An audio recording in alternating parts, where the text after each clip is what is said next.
இப்பொழுது நாம் பார்க்க போகிறது ஏசியோட ஃபேன் லீஃப் தான் பார்க்க போகிறோம். அவுடோரில் இருக்கிற ஃபேன் லீஃப் தான் வந்து உடஞ்சிருச்சு. அது நாம் புதுசாக வாங்கிட்டு வந்திருக்கிறோம். எல்ஜியோட ஏசி அதில் இருக்கிற அவுடோரில் ஃபேன் லீஃப் கண்டென்சருக்கு முன்னாடி இருக்கிற ஃபேன் லீஃப் தான் உடஞ்சிருச்சு. அதை எப்படி மாற்றுறோம் அப்படிங்கிறத நம்ம வந்து இப்போ பார்க்க போகிறோம். அதுக்கு முன்னாடி நம்மளோட சேனல் உங்களுக்கு பிடிச்சிருந்தா சப்ஸ்கிரைப் பண்ணுங்கள். ஓகே, அதுக்கு முன்னாடி லைக் பண்ணுங்கள். வாங்க பார்க்கலாம், வீடியோ போய் போகலாம்.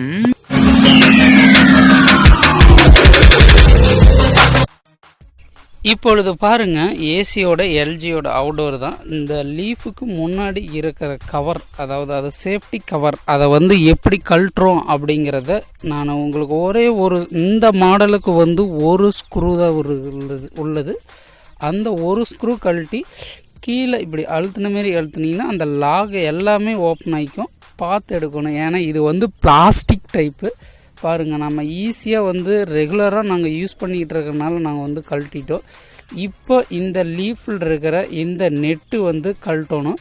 இது வந்து பார்த்திங்கன்னா எல்லாமே நம்ம நெட்டு போடுற ஆப்போசிட்டில் தான் இதுக்கு வந்து கழட்டுற மாரியும், நம்ம ஒவ்வொரு நெட்டும் டைட்டு வைக்கிறது தான் இதுக்கு வந்து கழட்டுறது ரிவர்ஸு. எல்லா இதுக்கும் டைட்டு நம்ம கழட்டுறது, எல்லா நெட்டும் வழக்கம் போல் கழட்டுறது தான் வந்து பார்த்திங்கன்னா இதுக்கு வந்து கழட்டுறது தான் டைட்டு வைக்கிறது. இதுதான் டிஃப்ரெண்ட். அதாவது நார்மலாக யூஸ் பண்ணுறதுக்கு ஆப்போசிட்டாக தான் இந்த மாடலு. இப்போ பார்த்திங்கன்னா நம்ம கழட்டியாச்சு. இது 10 டைப்பு டி ஸ்பேனர் வச்சு கழட்டியாச்சு. இப்போ வந்து ஃபேன் லீஃப் வந்து நம்ம உள்ள எப்படி செட் பண்ணணும் அப்படிங்கிறத நம்ம வந்து இப்போது செய்யணும். பார்த்திங்கன்னா நம்ம இப்போ தப்பாக போடுறோம். இப்போ இதுதான் கரெக்டு, ஓகேங்களா? இப்போ போட்டுட்டு நம்ம வந்து அதாவது இந்த லாக் வந்து வெளியே இருக்கிற மாரி நம்ம லைட்டாக, அதாவது சுவிட்சியால், அதாவது சுவிட்ச் இல்லைங்க, சுத்தியால் லைட்டாக நம்ம வந்து டைட்.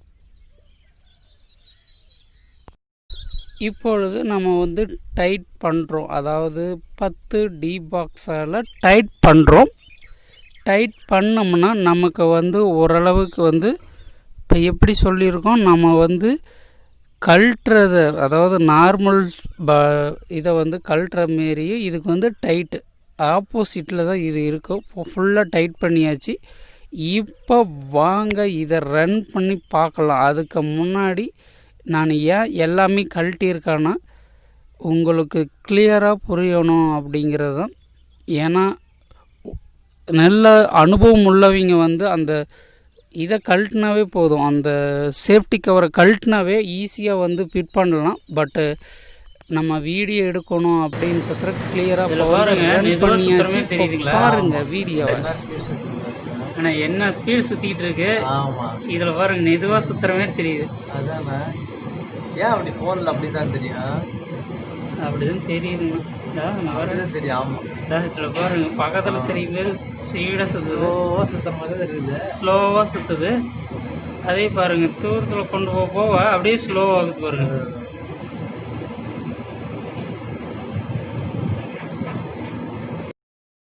நேயர்களே, வீடியோ பார்த்துருப்பீங்க, உங்களுக்கு பிடிச்சிருக்குன்னு நினைக்கிறேன். நம்ம சேனல் பிடிச்சிருந்தா சப்ஸ்கிரைப் பண்ணுங்கள், உங்கள் ஃப்ரெண்ட்ஸுக்கும் ஷேர் பண்ணுங்கள். இனிமேல் தான் நம்மளுடைய சேனலில் ரொம்ப யூஸ்ஃபுல்லான வீடியோ வரப்போகுது. இவ்வளோ நாள் டிலே ஆச்சு, ஆனால் இனிமேல் கரெக்டாக வரும். உங்களுடைய ஏதாவது ட்ராபேக்கு, ஃபீட்பேக்கு எதாக இருந்தாலும் நம்மளுடைய கமெண்ட்டில் ரிப்ளை பண்ணுங்கள். நான் அதுக்கு தகுந்த மாரி நான் உங்களுக்கு ஆன்சர் பண்ணுறேன். மறக்காமல் கமெண்ட் பண்ணுங்கள். உங்களுக்கு என்னென்ன பண்ணணும், நம்மளுடைய வீடியோவில் வந்து குவாலிட்டியாக வீடியோவும் வரும். அதேமாரி நீங்கள் வீட்டில் யூஸ் பண்ணுற எல்லா ஹோம் அப்ளைன்ஸுக்கு நம்மளுடைய வீடியோவில், நம்மளுடைய சேனலில் கண்டிப்பாக சொல்யூஷன் கிடைக்கும். கண்டிப்பாக மறக்காமல் நம்ம வீடியோவை பாருங்கள். ஓகே நேயர்களே, மீண்டும் இன்னொரு வீடியோவில் சந்திக்கிறேன். ஓகே, பாய்.